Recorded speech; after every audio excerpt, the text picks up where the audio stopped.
Hello and welcome to Faith Matters, the show where we look at Liverpool life through the prism of faith and belief.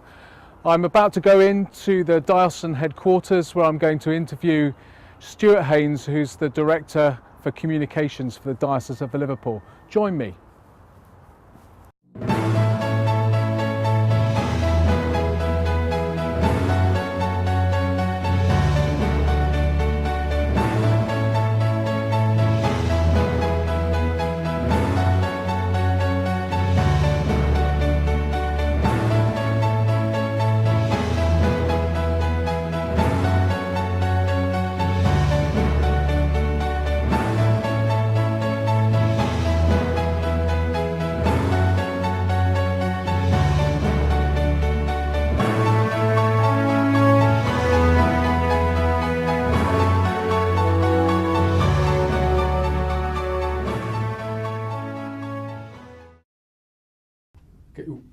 Welcome to Faith Matters.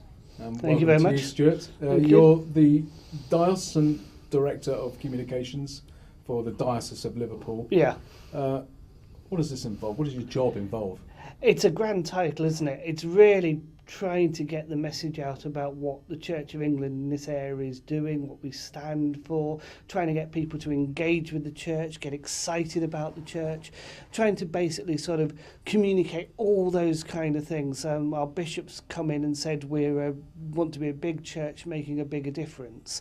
And what I'm trying to do and our team's trying to do is say, well, what does that mean for people? What does a bigger church mean? And how can we communicate the bigger difference that the church is making, so that people who don't actually necessarily connect with church go, oh, actually, I go to a food bank.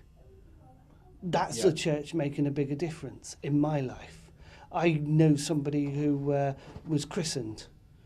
That's the church making a bigger difference in their lives. And it's all about sort of getting that message across to people and then getting people to think about religion and faith and connect it with the church, because as we know, loads of people are spiritual, loads of people will connect with things like the concept of prayer, but they don't do religion. Right. And how do we actually communicate that the church is actually a good thing, the religion side of it is a great thing, and we can actually sort of get that message through to people, and that's the challenge that we've got. And it is a challenge. Oh, it's a massive challenge. And how's it going? Well, we're kind of not quite there yet. But thinking about it, I suppose the thing with it is that, it's actually the people who don't care or haven't really thought about it that I'm bothered about. Yeah. There's the people who made their minds up, the atheists, the Dawkins, all of those kind of people. Yeah. We're not going to persuade them. No. They've got their position, we've got our position. We can lock horns, have an interesting debate, and that's fine. Yeah. But we're not going to change our hearts and minds. But I think it's about the people who are going through the day-to-day grind of life, actually saying to them, there's something about church, there's something about being with a group of people who are sort of trying to find what it means to live under this concept of a God. There's something about all of that stuff that actually can work for you, can help you.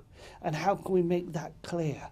And how can I, in this office, in the centre of the sort of the diocese communication stuff, helping the local churches sort of reach out to their community and say, we're doing stuff for you, we're there for you, we're helping you, and help people make those kind of connections. But it's a long way to go. Well, Stuart, you're sounding a bit like a priest there, which is a good thing, because you are a priest. I am a priest, yes. Not all diocesan communication officers are ordained, are they?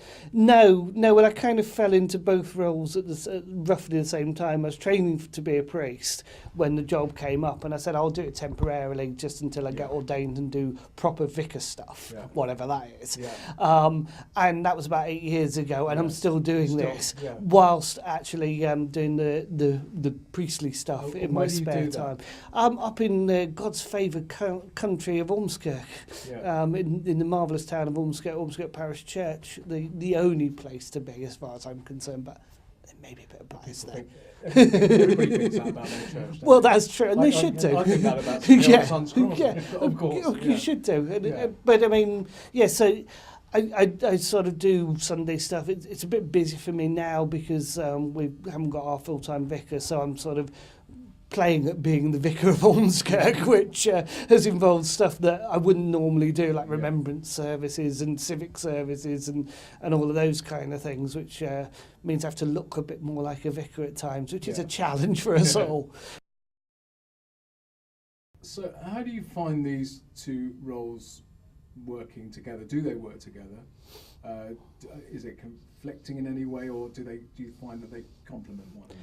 I think they actually work brilliantly together, and I think the reason for that is that, no offence to our full-time colleagues, or yourself even, but priests think in a very strange way. And they have a very unique perspective on life, and the whole theological thinking and reflection can be brilliant, but can be quite confusing for people. Yeah. And if I can understand how a priest thinks, and if I can sort of see also a bit of what it's actually like for our vicars working on the coalface, as it were, then I can communicate with them better. I can give them better tools to communicate out. I can make their life easier.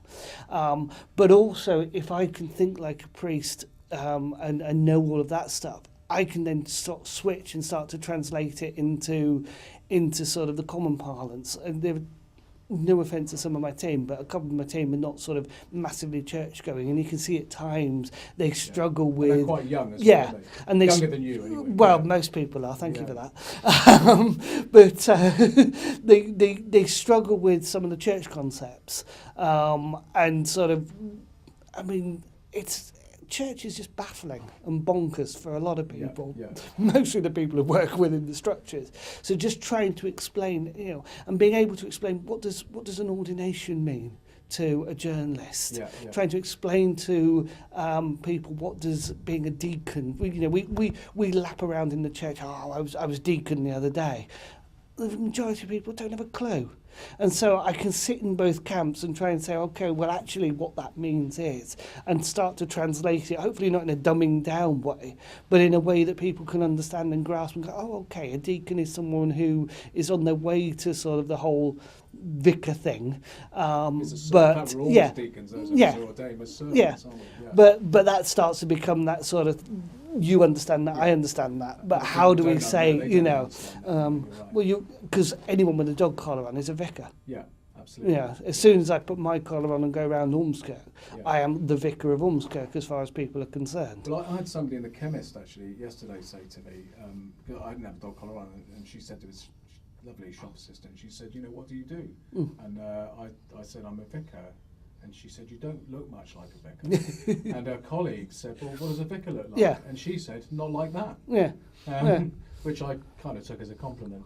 But that's also one of the communication challenges for the church generally, is what does a vicar look like? And if we can have more people like you and like others who are sort of looking like a vicar because you've got your dog collar on, but acting like not like a vicar. A vicar, not like the sort of the Derek Nimmo perception or all of those kind. Then people can start to go, actually, these aren't weirdos. These are normal people. These are people just struggling with the same things that everybody else is struggling with, but just from a perception of faith. I mean, Justin Welby was talking about the Paris stuff, and I think he was slightly misquoted, but he said it does make him sort of question God and doubt God. And I think loads of people think that as a priest, as a Christian, you've got it all sorted and everything's fine, and when something happens that's bad, you just breeze through it. No, we're all sort of struggling through.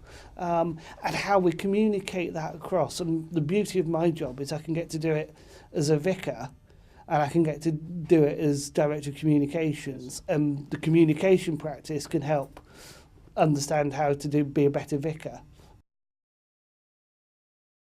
So, Stuart, is it working?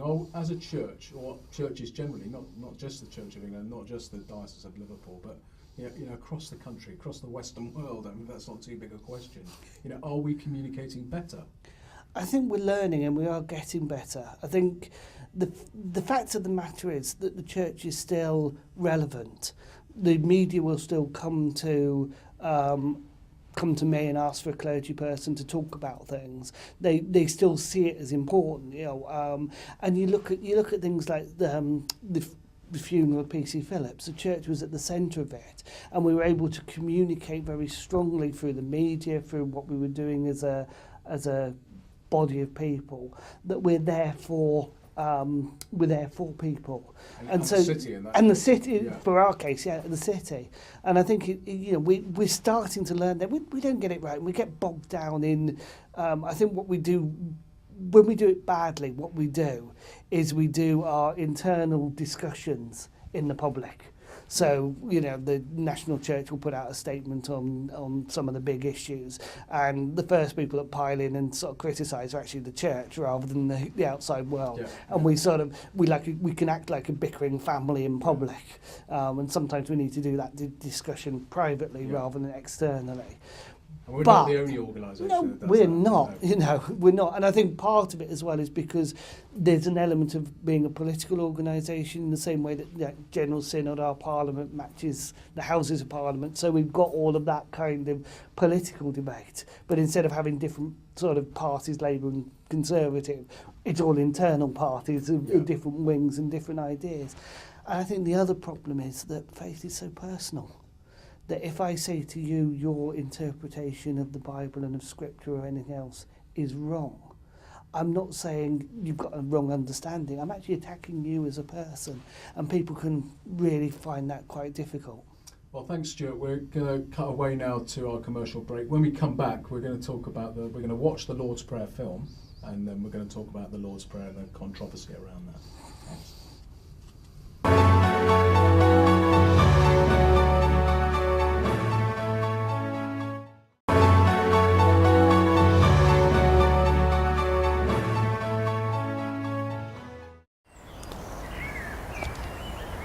Our Father in heaven, hallowed be your name. Thy kingdom come. Thine will be done, on earth as it is in heaven. Give us this day our daily bread. Forgive us our trespasses, As we forgive those who sin against us. And lead us not into temptation. deliver us from evil. For thine is the kingdom, power and glory, forever and ever. Amen. Amen.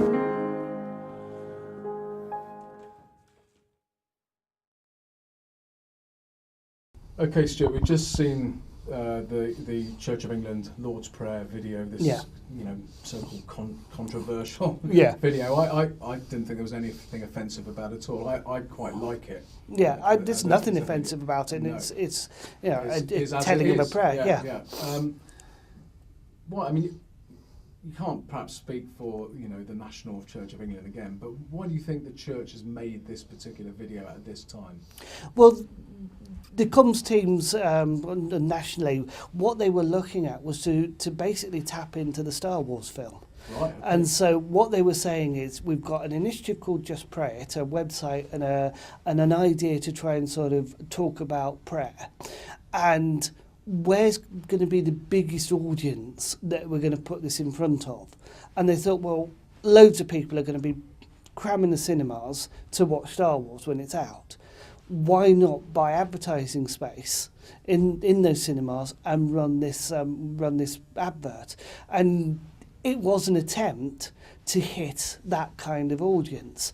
And I think it's, again, we were talking before the break about sort of how the church is learning communications. One of the things with it is saying, well, okay, how would products be marketed?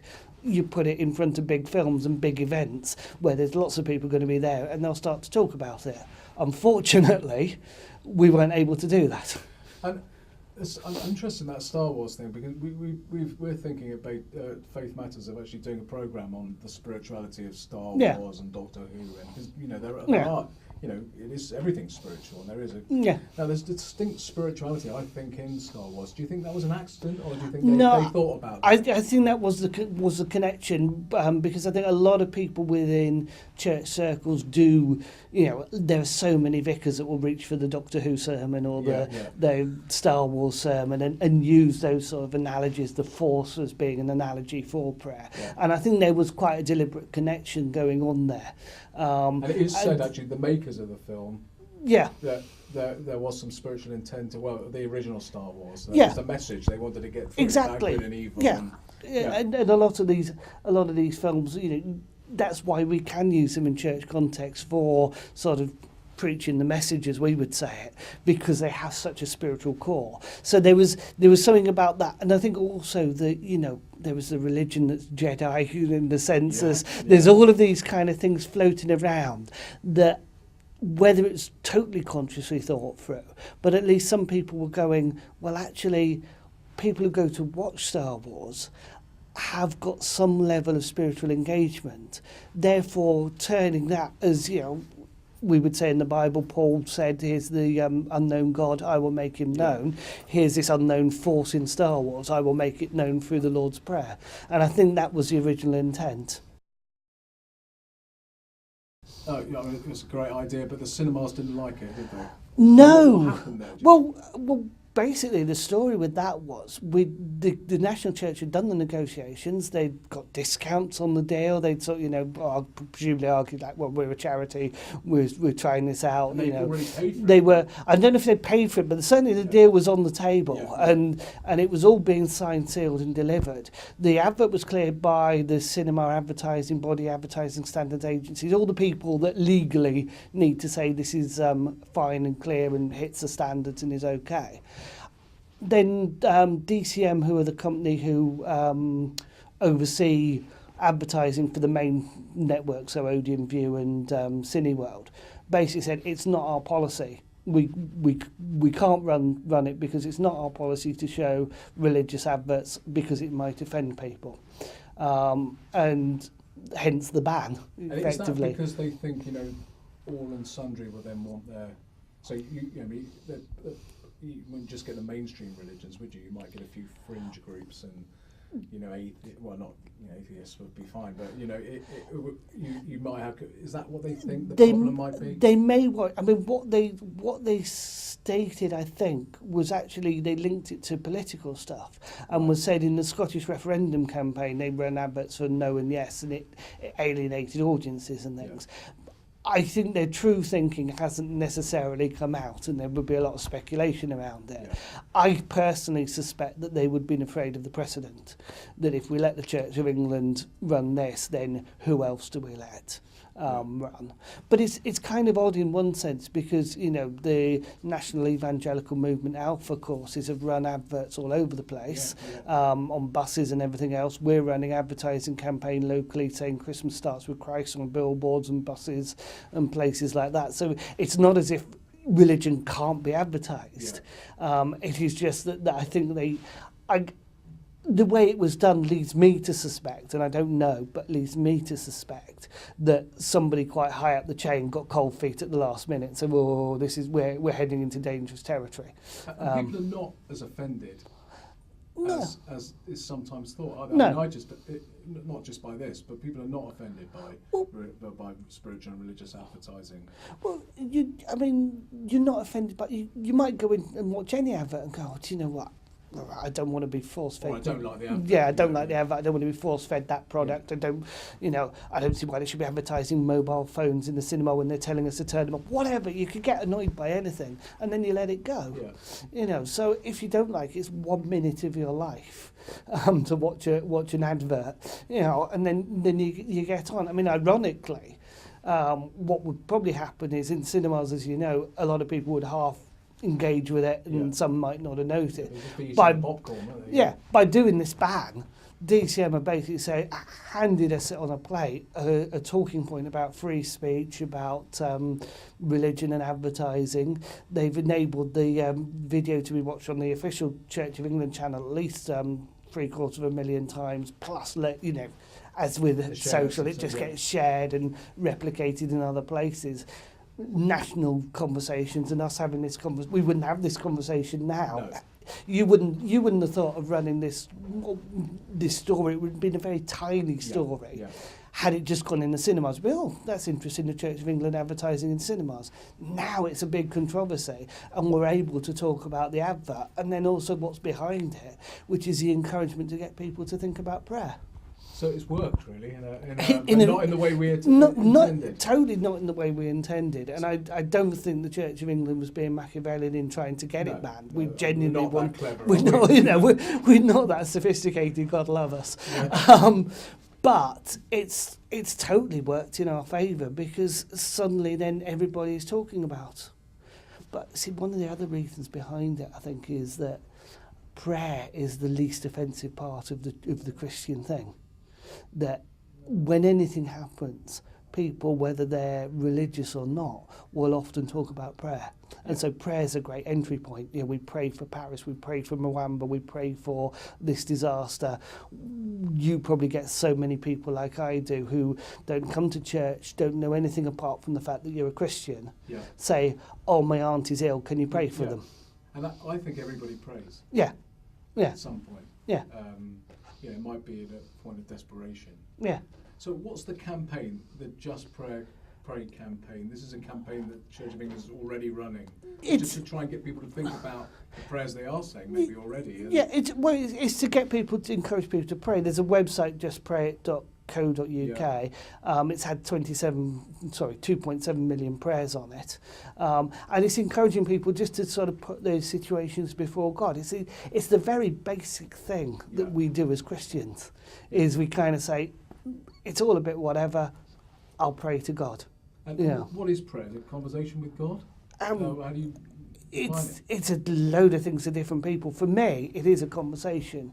For me, it's either sort of a nice little chat or a sort of desperate cry of help, or sometimes a sort of, I will often, I'm don't do conventional prayer very well myself, but what I do is a lot of things like sort of sitting in the car screaming at God, saying, why is this happening? What's going on? What's happening? Or a prayer for help. Because we're in a relationship with God, Yeah. aren't we? And this is how we relate to people in our normal, even not our normal relationship, our daily relationship. Sometimes we'll have a conversation, quiet conversation. I'm just thinking about talking to my wife. Sometimes with a bit of shouting involved. And this is the stuff of relationships. Yeah. And this is the message we're proclaiming: is Jesus enables us to have a relationship with God. Yeah. It is that conversation, and I think I just thought of it, but the cleverness about the website, Just Pray It, is like the Nike thing, just do it. And it's if you can do nothing else, just pray, just talk, just converse, Well, get it out there. On that note, Stuart, it's been great. Thank you for coming in today and communicating with us and with the great public of Merseyside, and look forward to having you on again sometime. Thank you very much. Take care.